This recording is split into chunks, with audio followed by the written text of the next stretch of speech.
สบายดีพ่อแม่พี่น้องเบิดสุผู้สุคนมื้อนี้บ่าวร้อนได้มีโอกาสขี่รถมาจากปากเซมาจำปาสักมา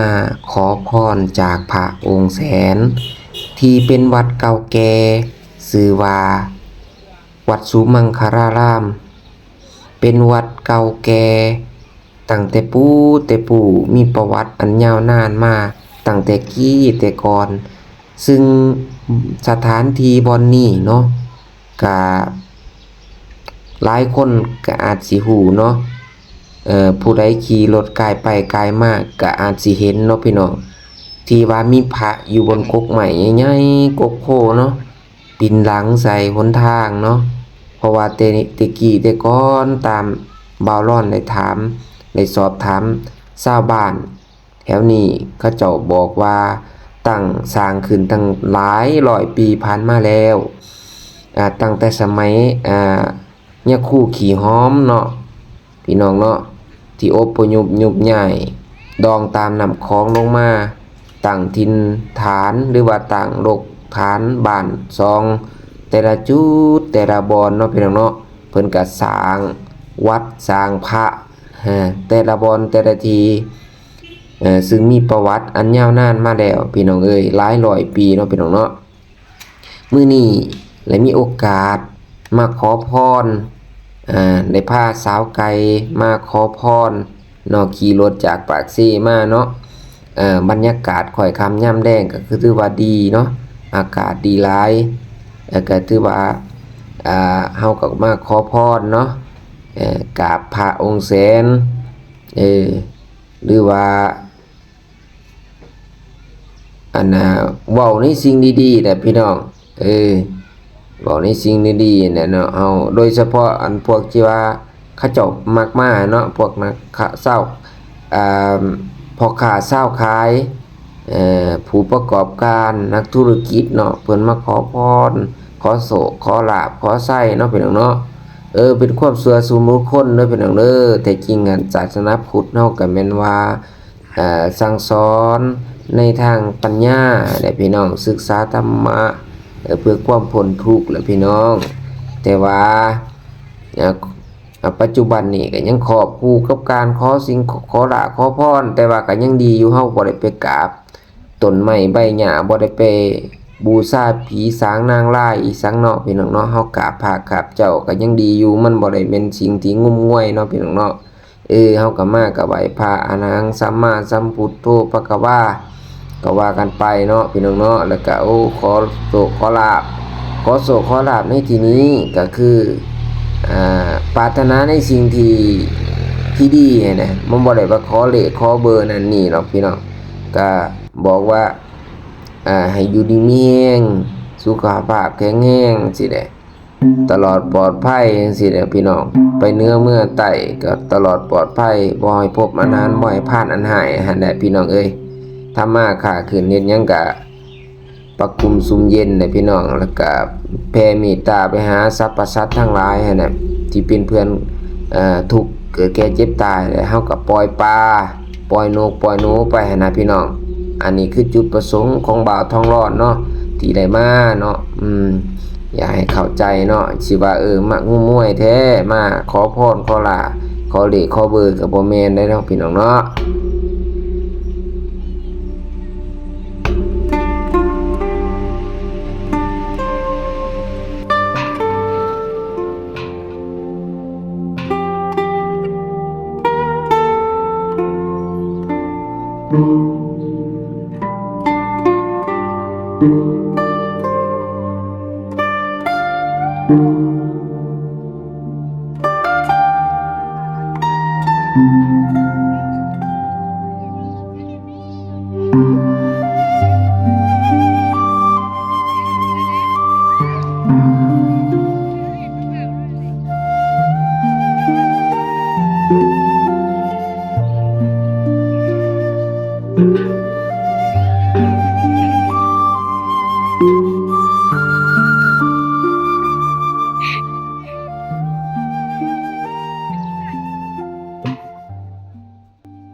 หลังจากนั้นพวกเฮาก็เลยพากันลงมาปล่อยปลาเนาะพี่น้องเนาะ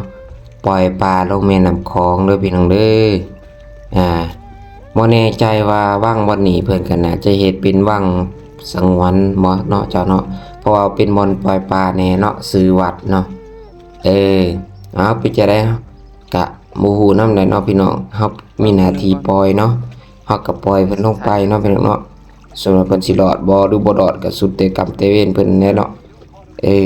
คนเฮาก็บ่ว่าสัตว์ภาษาเนาะบ่ว่ามนุษย์มนาก็มีกรรมมีเวรของไปของมันหั่นแหละวัฏจักรวงเวียนอยู่จังซี่นะพี่น้องเนาะเกิดแก่เจ็บตายแต่ว่าเฮาทำหน้าที่ของเฮาให้ดีเนาะก็ปล่อยลงไปด้วยจิตใจที่เปี่ยมล้นไปด้วยเมื่อความเมตตาอีตนสงสารเพื่อนมนุษย์หรือว่าเพื่อนสรรพสัตว์นำกันเนาะเฮาก็ปล่อยไปผู้ใดเห็นคลิปนี้ก็สาธุนำเด้อพี่น้อง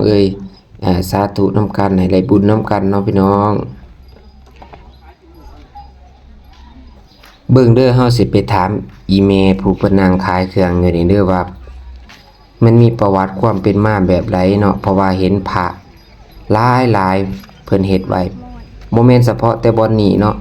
ก็เลี่ยนขึ้นไปเทิงนี่ก็ยังมีอยู่เนาะเป็นพระที่เพิ่นเฮ็ดไว้เนาะเป็นบ่อนเป็นที่เป็นวัดเป็นว่ามาแต่สมัยก่อนพุ่นเนาะพี่น้องเนาะครับมาเรื่อยๆตะกี้เพิ่งสุขุมาเนี่ยมาแต่ว่าช่วงนี้บ่ค่อยได้มา หมากยังค่ะ ดังสิติดุ หมากยังไหม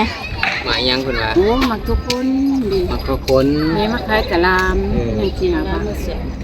อ่ะบ่แม่นก็ที่ไปที่มาก็ไปมาเดี๋ยวเอาเกิดมาเห็นหรอบ่แม่นเป็นค่ะ 3-400 ปี 3-400 ปีเนาะแม่เนาะ ถึง3-400 ปีเด้อ วันนี้บ่แม่นแต่อยู่บนนี้ได้อยู่โรงเรียนกันแน่นี่ลูกเทิงไป มันจางคือน้ำกันนี่วัดศรีสมมากมันมีวัดหลวงเก่าวัดศรีสมมากวัดหลวงใหม่ตัวนั้น วัดหลวงใหม่บ่ แม่นอันนั้นก็วัดท่า วัดทางสีสมมั่ง ศรีสมมาก โอ้สีสุมั่งเนาะ วัด ที่เนาะเพิ่น ศรี เอิ้น สม เนาะ มาก เป็นวัดเก่าว่าซั่นต่อไป วัด เนาะ เก่า3-400 ปีแล้ว 3-400 ปีหลังแล้ว มีประวัติอยู่เฮือน โอ้จะว่าข่อยก็บ่รู้เนาะเขาก็เลยอยาก ยั ถาม งขี้หอมนี่เกิดอยู่ในราชการของเจ้าสุริยวงศาธมิกราช ไม่นั่งคุยที่อยู่ เจ้าสุริยวงศานี่ตามประวัติศาสตร์เพิ่นศาสนาพุทธเฮานี่ฮู้เรื่องสุดยอดในสมัยเจ้าสุริยวงศาเพิ่นเฮมามีพระโอ้ยอันเสียนพระต่างหาก เอาวัดบ้า เว้าเรื่องประวัติตัวนี้ อ๋อ นะ นี่เนาะ เจ้าสมัยเจ้าสุริยวงศาธมิกราชศาสนาพุทธฮู้เรื่องสุดยอด เอาเรื่องเนาะ รู้เรื่องสุดยอดเพราะว่าเพิ่นสิเอาศีลหาเป็นกฎหมายถูก แต่ ต้ ก่ อ อง นบ้านเมืองเฮามันบ่ทันมีกฎหมาย หลังจากเจ้าสุริยวงศา ก็เอาศีลเอาธรรมมานี่แหละเนาะเป็นพร้อมของการเป็นก ส ฎ ม ห มุ มา ติ ย อันนี้กฎหมายบ้านเฮานี่มันก็ถอนมาจากพระไตรปิฎกเจ้าสุริยวงศาสิเอาศีลหานี่มาเป็นกฎหมายเพาะพูดอันเพิ่นแย่งบ้านเมืองนะลูกชายเพิ่นแท้ๆไปดินกับเมียของอามาตย์เพิ่นยังขาดประหารชีวิตแต่ว่าเจ้าสุริยวงศานี่คือประชาชนนี่ยกย่องท้ายที่สุดหลังจากเจ้าสุริยวงศานี่ท่านมีกระดาษสิงประสุนแหลนางสุมังคราช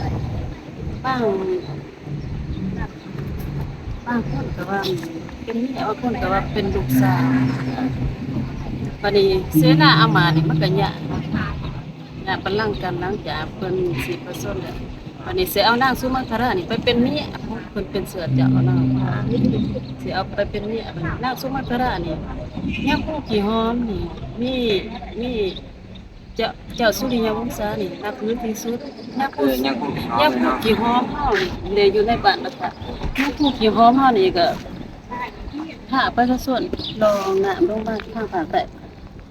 นางสุมังคราชนี่มาน้ำเอาไข่พ่นจำนวนหนึ่งที่จงอาภาพิษลองตามล่าแม่น้ำคลองลงมาก่อนลองมาหอดใส่เพิ่นกับผ้าประชาชนสร้าง สร้างช้าบ่ทัน อยู่ดอนแดงที่เพิ่นก็สร้างแล้วมีพระใหญ่มีพระคือกันนะสร้างอยู่หันแล้วเพิ่นก็ขาม คนใดมันยังคุกขี้หอมเพิ่นสร้างนี่บ่ได้ยินว่าจำภาษาเพิ่นก็ อยู่ บ่ ดอนแด จัก งนี่ก็มี โอ้ดอนแดงนี่ก็มี ลองไปหอดใต้พุ่นได้หอดใ ใต้ขึ้นสิฮอดขมิ้น บัด สร้างพระใหญ่อยู่ทุกสร้างมาเด้ออยู่วังโค้งอีหยังพระใหญ่ อยู่เมืองโค้งหันอยู่วัดกลางโค้งหันก็มีเห็นทานเพิ่นอยู่ พระประชาชนบัดนี้มายุดอยู่นี่นางแพงนางเผาเวลานั้นนางแพงนางเผาหันเป็นเจ้าเมืองปกครองแล้วก็จะประสาเป็นแม่ยิ่งบัดนี้คันเป็นคือแนวนั้นหันเจ้าสุริยะนางสุมาครานี่บ่ได้มานะเด้อเพิ่นเอาไว้อยู่ผู้สงอหอครับอยู่เซฟโปนเรื่องเซฟโปนผู้สงอหอครับเพิ่นก็เลยขอดเขารู้อยู่หันเป็นเจ้าสอยสมุทรพุทธทางโปนจะว่าหลังจากเอานางแพงนางเอานางสุมาคราไว้เพิ่นก็พาประชาชนลองจักสิฮอดเขมรไปขี่วูดเสียงไข่ค่าสิพูดไว้ให้ดอกบัดนี้เพิ่นก็ขึ้นมาเลยลองขึ้นมาฮอดไสเพิ่นก็พาประชาชนสร้างพระตามลำแม่น้ำคลองตามสายทางมาเลยมาหยุดอยู่นี่อยู่ดอนแดงเพิ่นก็สร้างอยู่ดอนแดงข้ามมานี่บัดนี้นางแพงนางเข้าเห็นว่าเพิ่นนางผู้ขี้หอมนี่หมายความว่าประชาชนนี่ฮักหอมกันได้ หอมเพิ่นเอาความหมายเนาะสื่อความหมาย ฮัก เนาะ หอม ก็เลยว่าใส่ว่าซื้อยังกูขี้หอมบ่ เป็นอีสังทั้งเสนาอามาตย์จะบ่นับคันนับมาแม่นขาเพิ่นได้ฮักแต่ว่าคุณงามความดีของเพิ่นอันเฮ็ดให้พวกเขาเก่งใจแบบว่าปล่อยเพิ่นมา300ครอบครัวบ่เอาไปอยู่มานำเพิ่นตอนนั้นก็ได้มาตั้งรากฐานอยู่นี่ฮอดแต่ละบ้านกับประชาชน10-20คนบ่ได้คือตั้งบ้านแต่ละบ้านขึ้นมาเด้อดอนแดงนี่ก็ตั้งไว้ออกแม่แพ้ทุกอย่างก็เป็นดอนแดง โอ้ ก็ถามมายุดอยู่นี่แหละนางแพงนางเผาอยู่หัวเสาหัวเป็นเจ้าเมืองก็เลยอยากเอายักษ์ผู้ขี้หอมยักษ์ผู้คนสมิงเขานี่เป็นเจ้าเมืองบัดนี้เพิ่นอยู่ในเขตบ้านพระศิษย์อยู่ในผาเรืองอันนั้นบ่ได้พวกของบ่ได้คือติเบตเขาเอาพวกของก็ได้เจ้าสวนศรีสมุทรหันประสูติอยู่ผู้สงอหอข้ามอยู่เมืองเซโปนสวรรค์นาเขตเพิ่นก็ได้ขึ้นไปเอาเสื้อเจ้าสวนศรีสมุทรผู้ทางโปน มาเป็น หรือว่าเจ้านอกกษัตริย์ถ้าเป็น เมือง เจ้าเมืองอยู่นี้สมัยนั้น30-100 ปีแล้วเพิ่นก็มาสร้างนี่สุมังคราพระใหญ่ศรีสุมังชื่อของนางสุมังครา เพิ่น เพิ่นสร้างบูชาคุณแม่เพิ่น เลยใส่ชื่อว่าสุมังคราเนาะ พระเจ้าใหญ่องค์แสนปางมาลาวิไสตกมือเบื้องหนึงขำดินมือเบื้องหนึงตกเป็นบ่ตกว่าเขาปางนั่นปางมาลาวิไส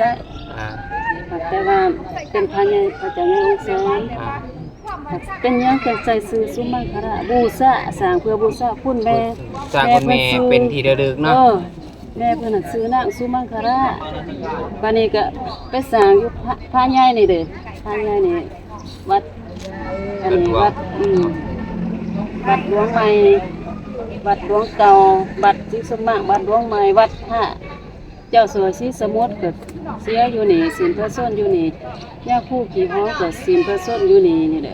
นิพพานอยู่นี่อรินิพพานอยู่นี่ เพิ่นเสียอยู่นี่บ่ยังกู ก็อยู่ในหันแหละอยู่ในวัดธาตุเท่านั้น วัดธาตุ ที่ เข้าไป แม่อยู่ในวัดครับ มันได้วะ มันนี่นะ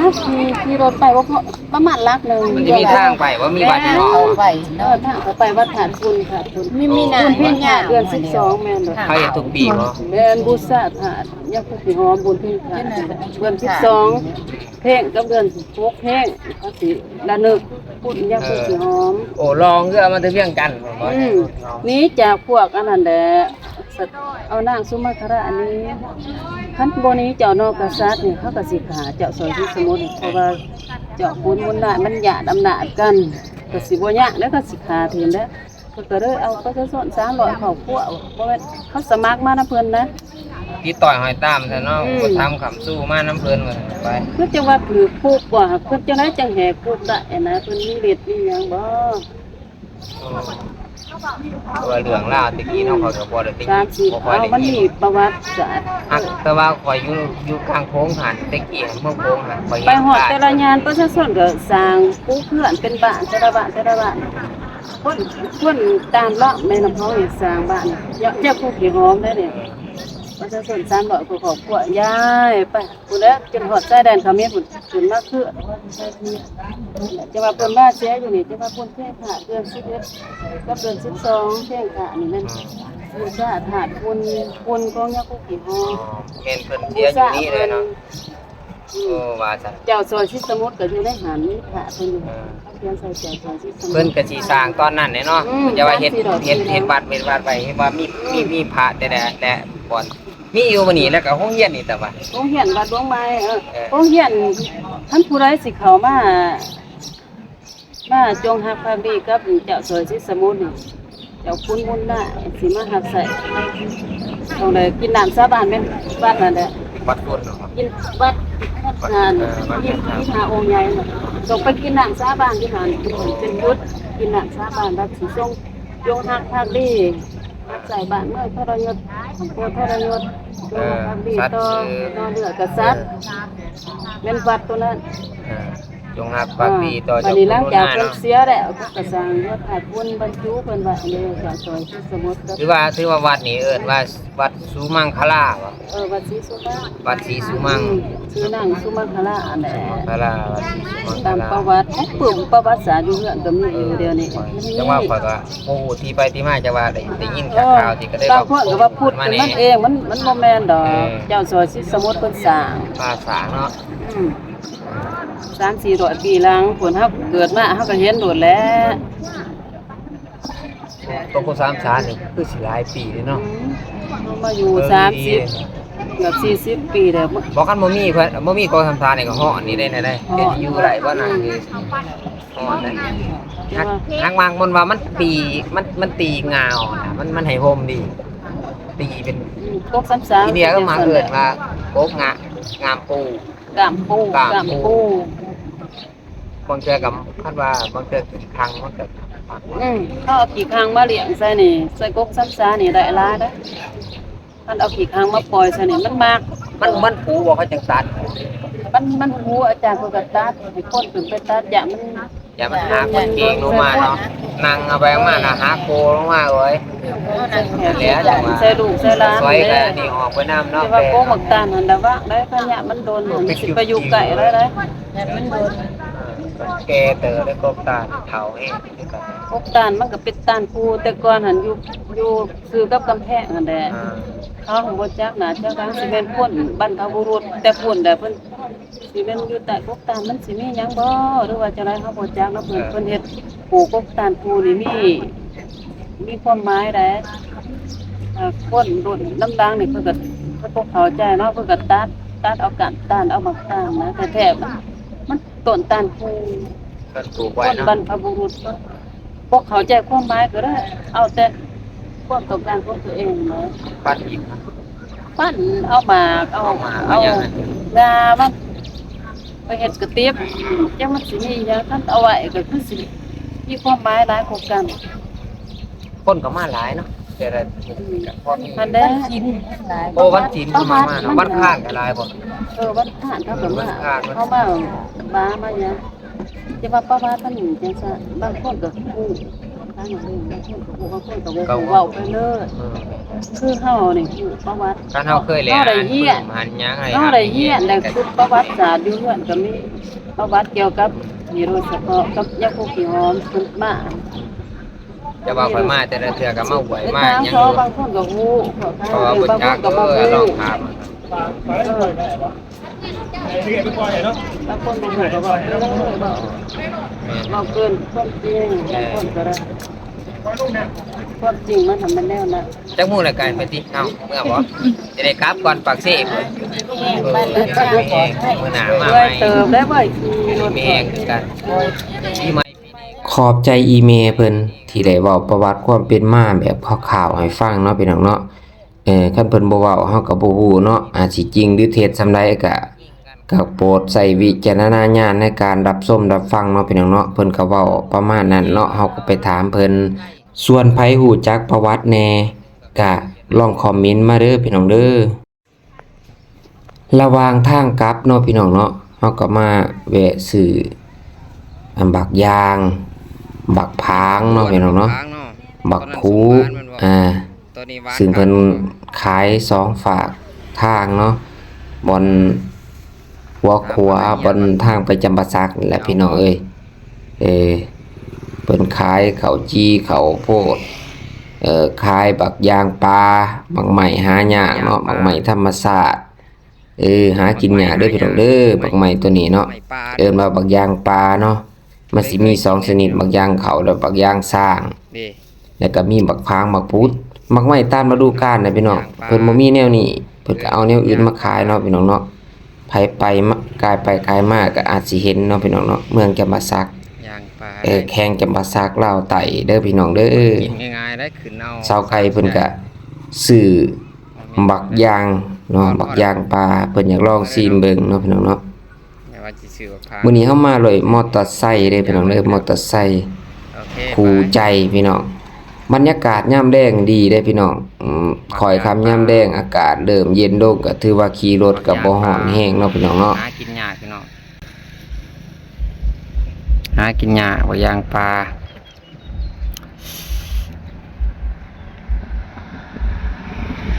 บักยางปลา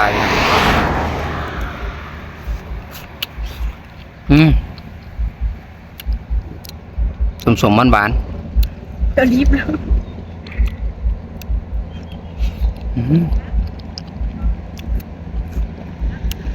ในมันจะเป็นสิเนาะถ้าสิกินกลืนด้วยเนาะแต่ทั้งหน้าหนอมันจะเป็นยาง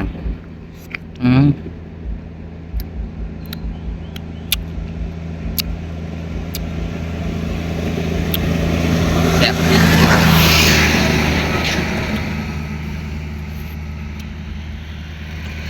แซ่บปะ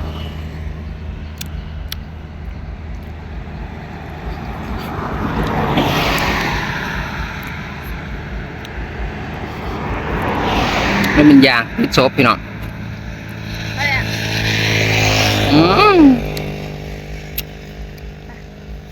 จะซ้อมหน่อยโอเคกลับปากสิเฮา let's go